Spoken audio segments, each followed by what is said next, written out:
मधुशाला में उनने जीवन का सार लिखा है।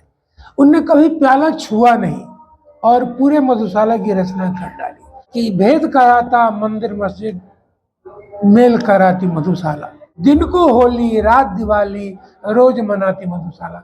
मधुशाला में जीवन का सार है। हरिवंश राय बच्चन जी की चर्चा ये मधुशाला को लेके ही जानता हूँ और मधुशाला के को ही मैंने उनकी श्रेष्ठ रचना मानी है। ऐसे उनकी बहुत सारी रचनाएं हैं। है चिता की राख कर में मांगती सिंदूर दुनिया, हाय कितनी क्रूर दुनिया, आज मुझसे दूर दुनिया, जो बीत गई सो बात गई, जीवन में वह था एक कुसुम, जिस पर थे नित्य निछावर तुम, वह टूट गई तो टूट गई। इस न्यूज के प्रायोजक है अफजल फर्नीचर। भेद कराता मंदिर मस्जिद, मेल कराती मधुशाला, दिन को होली रात दिवाली, रोज मनाती मधुशाला। हरिवंश राय बच्चन की ये पंक्तियाँ आज उनके जयंती पर आयोजित परिचर्चा में साहित्यकारों ने सुनाई। हिंदी कविता से लगाव रखने वाला शायद ही कोई होगा जिसने मधुशाला की पंक्तियों को कभी ना कभी नहीं गाया होगा। जीवन के मर्म को समझने वाले और हमेशा आगे बढ़ने की बात कहने वाले हिंदी साहित्य के महान कवि, लेखक और ओजस्वी वक्ता हरिवंश राय बच्चन की जयंती आज बुधवार को कांटी स्थित साहित्य भवन सभागार में मनाई गई। नूतन साहित्यकार परिषद के तत्वाधान में आयोजित जयंती समारोह की अध्यक्षता परिषद के अध्यक्ष चंद्रभूषण सिंह चंद्र ने की। जयंती समारोह में जुटे साहित्यकार, शिक्षाविद और पत्रकारों ने हरिवंश राय बच्चन के तस्वीर पर माल्यार्पण कर नमन किया। हरिवंश राय बच्चन की प्रसिद्ध रचनाओं में शामिल मधुशाला पर साहित्यकारों ने परिचर्चा किया। विभिन्न वक्ताओं ने अपने अपने अनुभव को साझा किया, उनकी रचनाओं को सर्वश्रेष्ठ रचना बताया। कार्यक्रम में कवि की सरल भाषा और उनके गहरे विचार की सराहना की गई। परिषद के अध्यक्ष चंद्रभूषण सिंह चंद्र ने कहा कि मधुशाला से हमें जीवन के रहस्यों को सरल शब्दों में समझने में मदद मिलती है। यह कविता जीवन की जटिलताओं का विश्लेषण करती है। इस अवसर पर सेवानिवृत्त शिक्षक स्वराजलाल ठाकुर, परशुराम सिंह, चंद्रकिशोर चौबे, पिनाकी झा, वरीय पत्रकार कुमार राकेश, रोहित रंजन, रजनीश कुमार, प्रकाश कुमार, अब्दुल जब्बार, सूरज कुमार आदि शामिल थे। आज महाकवि हरिवंश राय बच्चन का जन्मदिन है, जयंती है और हम आज उनके जयंती पर अपने मित्रों से, अपने साहित्यकार मित्रों से, पत्रकार मित्रों से उनकी पुस्तक मधुशाला पर ही विशेष चर्चा के लिए आमंत्रित किया था। उनके जीवन में मधुशाला उनकी एक अनुपम कृति है। ऐसे उनने अनेक किताबें लिखी। मधुशाला, मधुबाला, मधुकलश वो तो पहले की किताबें हैं।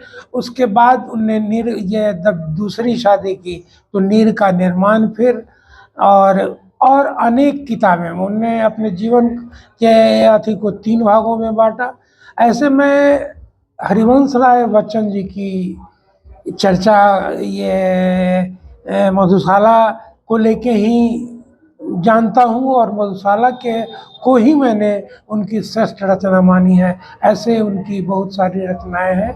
मधुशाला में पहले तो उनकी शादी 26 में हुई, 26 से 36 तक वो श्यामा बच्चन के साथ रहे और उसके बाद श्यामा बच्चन की मौत हो गई।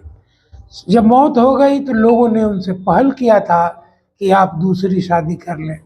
उन्होंने कहा कि है चिता की राख कर में मांगती सिंदूर दुनिया, हाय कितनी क्रूर दुनिया, आज मुझसे दूर दुनिया करके उनने इस रचना को बड़ी प्रगाढ़ता से लिखा था। उसके बाद शादी हो गई, शादी उनने कर लिया तेजी बच्चन से 1941 में।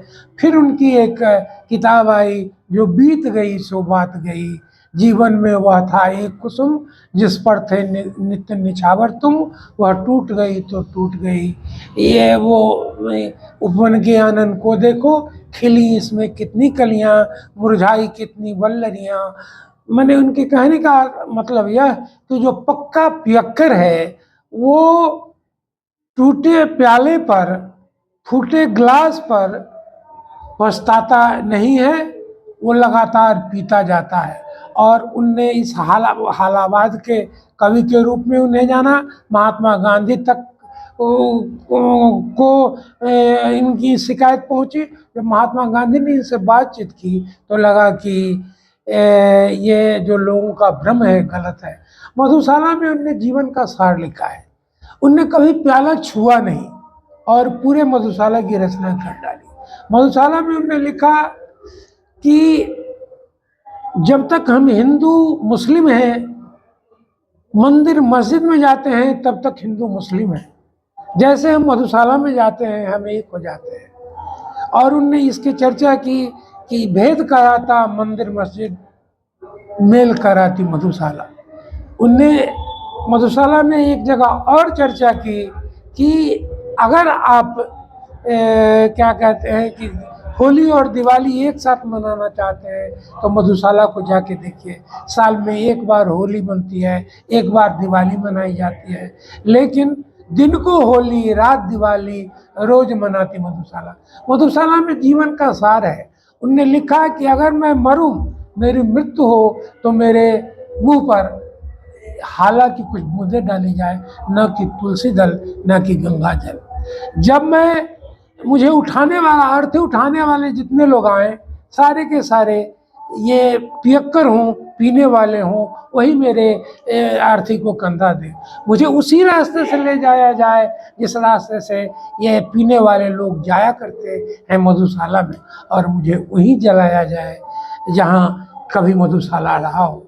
इन तमाम बातों से उनने ये बताया कि वो पूरा मधुशाला किताब आध्यात्म से भरी हुई है और आध्यात्म के उच्चतम शिखर में पहुंची हुई है किताब है। इस आदमी ने कभी प्याला नहीं छुआ। इस आदमी ने, ऐसे तो जीवन की इनकी अनेक उपलब्धियां हैं। इनने क्या कहते हैं जो कैम्ब्रिज में जाके PhD किया, और भी कई उपलब्धियां इनके जीवन की है, लेकिन मैं इनके जीवन की सबसे बड़ी उपलब्धि मधुशाला को मानता हूँ। शादी का फर्नीचर सेट 34,500 से स्टार्ट। AFZ फर्नीचर के ऑफिशियल YouTube चैनल पर विजिट करिए विशेष जानकारी के लिए और परचेज करिए बिहार के सबसे बड़े शोरूम से।